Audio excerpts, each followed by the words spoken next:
Derivation of Trigonometric Ratios for 45 \circ $. Welcome, everyone.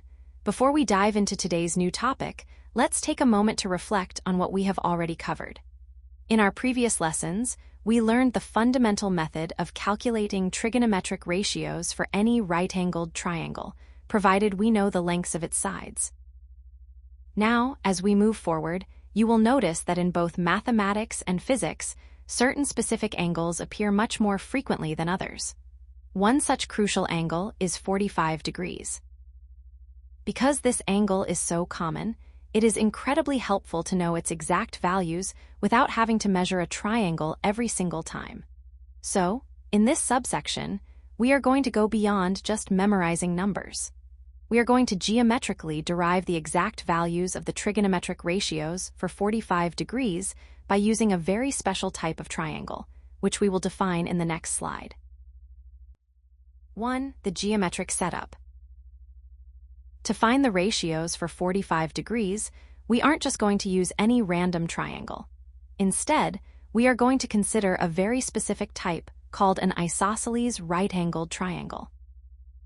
Let's visualize a triangle, which we will call triangle A, B, C. To start our setup, we will define the angle at vertex B as a right angle, which means angle B equals 90 degrees. Now, because the sum of angles in a triangle must be 180 degrees, and we have already used 90 degrees at vertex B, the remaining 45 degrees must be split equally between the other two angles.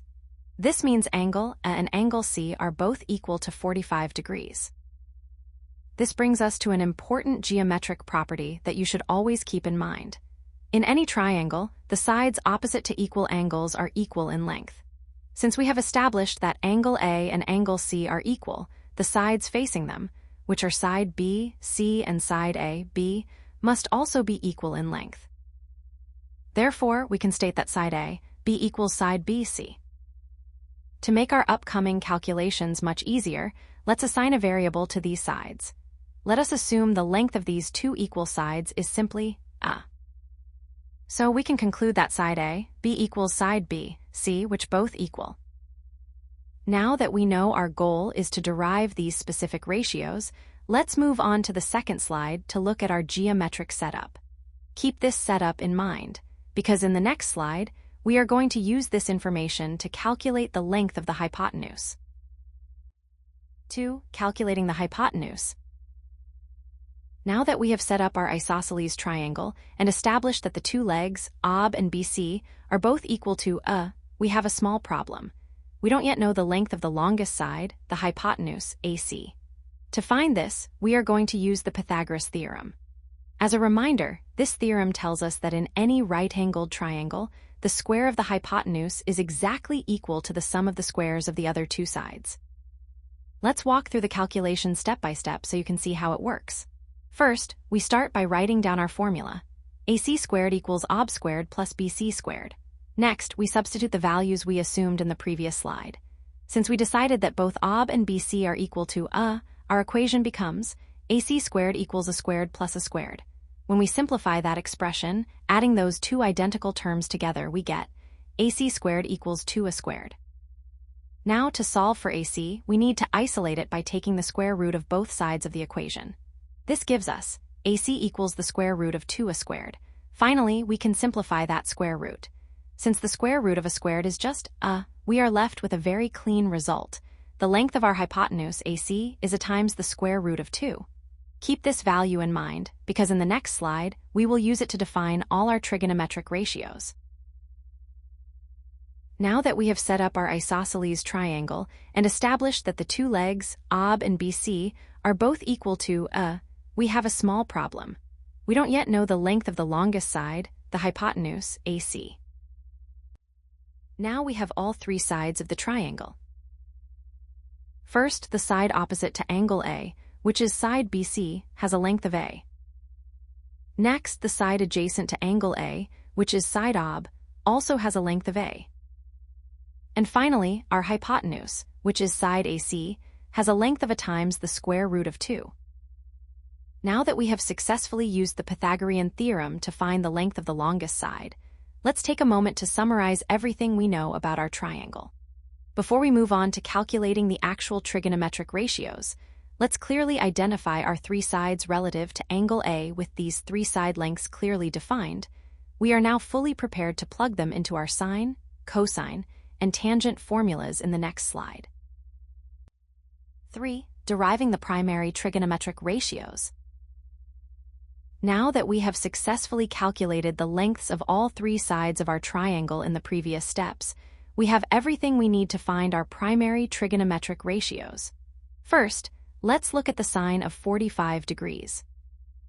By using the standard definition of sine, which is the ratio of the opposite side to the hypotenuse, we take side BC and divide it by side AC, since we know side BC is a, and side AC is a times the square root of 2. The a terms cancel each other out, leaving us with 1 over the square root of 2. Next, let's determine the cosine of 45 degrees. Just like sine, cosine is the ratio of the adjacent side to the hypotenuse. Looking at our triangle, the adjacent side is AB, which is also a. When we divide a by our hypotenuse, a times the square root of 2, we get the exact same result as before, 1 over the square root of 2. This makes sense, as the opposite and adjacent sides are equal in this specific triangle. Finally, let's calculate the tangent of 45 degrees. The definition for tangent is the ratio of the opposite side to the adjacent side. In our setup, that is side BC divided by side AB. Since both of these sides are simply the ratio is a divided by a, which simplifies perfectly to 1. With these primary values established, we can move on to the next slide to find the reciprocal ratios. 4. Deriving the reciprocal trigonometric ratios. Now that we have successfully derived the primary trigonometric ratios, sine, cosine, and tangent, on the previous slide, we can easily find the remaining three. These are known as the reciprocal ratios, and as the name suggests, they are derived directly by taking the reciprocal of the primary ratios we just calculated. First, let's look at the cosecant of 45 degrees. To find this, we simply take 1 divided by the sine of 45 degrees. Since we previously found that sine of 45 degrees equals 1 over the square root of 2, our equation becomes 1 divided by the fraction 1 over the square root of 2. When you divide by a fraction, you multiply by its reciprocal, which leaves us with just the square root of 2. Next, we have the secant of 45 degrees. The process is identical here, as secant is the reciprocal of cosine. We take 1 divided by the cosine of 45 degrees. Using our value from the previous slide, that is 1 divided by 1 over the square root of 2, which, once simplified, also gives us the square root of 2. Finally, let's determine the cotangent of 45 degrees. This is the reciprocal of the tangent ratio. We take 1 divided by the tangent of 45 degrees. Since we established earlier that tangent of 45 degrees is exactly 1, we are left with 1 divided by 1, which simply equals 1. So, with this, we have now completed our full set of trigonometric ratios for a 45-degree angle. In the next slide, I'll show you how we can apply these specific values to a real-world scenario involving a square. First, let's look at the cosecant of 45 degrees. To find this, we simply take 1 divided by the sine of 45 degrees. Since we previously found that sine of 45 degrees equals 1 over the square root of 2, our equation becomes 1 divided by the fraction 1 over the square root of 2. When you divide by a fraction, you multiply by its reciprocal, which leaves us with just the square root of 2. Next, we have the secant of 45 degrees. The process is identical here, as secant is the reciprocal of cosine. We take 1 divided by the cosine of 45 degrees. Using our value from the previous slide, that is 1 divided by 1 over the square root of 2, which, once simplified, also gives us the square root of 2. Finally, let's determine the cotangent of 45 degrees. This is the reciprocal of the tangent ratio. We take 1 divided by the tangent of 45 degrees. Since we established earlier that tangent of 45 degrees is exactly 1, we are left with 1 divided by 1, which simply equals 1. So, with this, we have now completed our full set of trigonometric ratios for a 45-degree angle.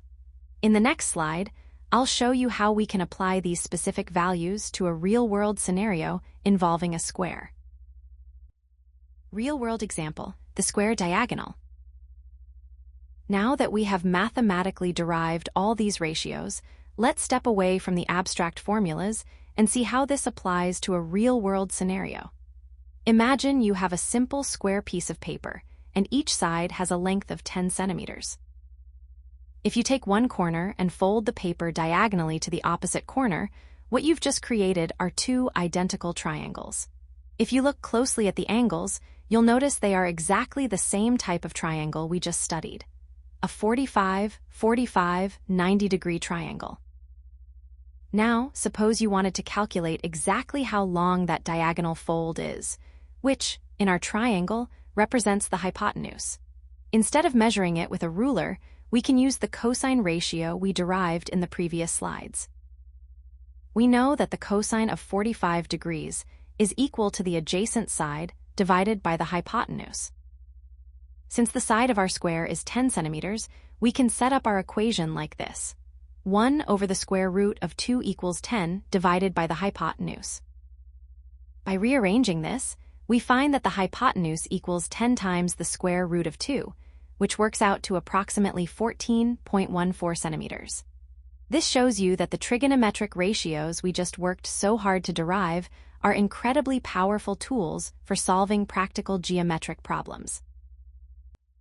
Key takeaways. All right, let's take a moment to recap the most important points from today's derivation so you can keep them clear in your mind. First, remember that whenever you encounter a triangle with angles of 45 degrees, and 90 degrees, you are working with what we call an isosceles right triangle. Because it is isosceles, the two legs are identical, which leads us to a very helpful rule. The ratio of the sides in such a triangle is always 1:1 to the square root of 2. This ratio is a constant property you can rely on. Next, notice the symmetry in our results. The sine of 45 degrees and the cosine of 45 degrees are exactly equal in value, both being 1 over the square root of 2. Finally, keep in mind that the tangent of 45 degrees is exactly 1. This makes perfect sense because, as we saw in our setup, the opposite and adjacent sides are equal in length, and any number divided by itself is 1. Now, before we wrap up, I want to point out a few common pitfalls where students often lose marks, so please pay close attention to the next slide. Common mistakes. Now, before we conclude our lesson, I want to touch upon some common pitfalls that students often encounter when working with these specific trigonometric values. Being aware of these now will save you a lot of frustration during your exams. First, let's talk about the incorrect hypotenuse error. When we were calculating the length of the hypotenuse back in slide 3, we found it to be equals square root of 2. A very common mistake is to simply add the two sides together and assume the hypotenuse is 2a please. Always remember the fundamental rule of the Pythagoras theorem. The hypotenuse is the square root of the sum of the squares of the other two sides, not just the simple sum of the sides themselves. Next, you might run into some rationalization confusion. As we saw in our derivations for sine and cosine, we arrived at the value of 1 over the square root of 2. However, if you open different textbooks, you might see this same value written as the square root of 2 over 2. Don't let this startle you. This is simply a result of multiplying both the numerator and the denominator by the square root of 2 to remove the radical from the denominator. Both forms are mathematically identical, so whether you see 1 over the square root of 2 or the square root of 2 over 2, you can rest assured they represent the exact same value. Finally, be careful with mixing up ratios. Because we are working with an isosceles triangle where the opposite and adjacent sides are both equal to a, we notice that the sine of 45 degrees and the cosine of 45 degrees result in the exact same value. This symmetry is beautiful, but it can be a trap in more complex problems. When you move on to other angles where the sides are not equal, always take a moment to clearly identify which side is the opposite and which is the adjacent relative to the specific angle you are calculating. Staying disciplined with your definitions will ensure you never lose your way.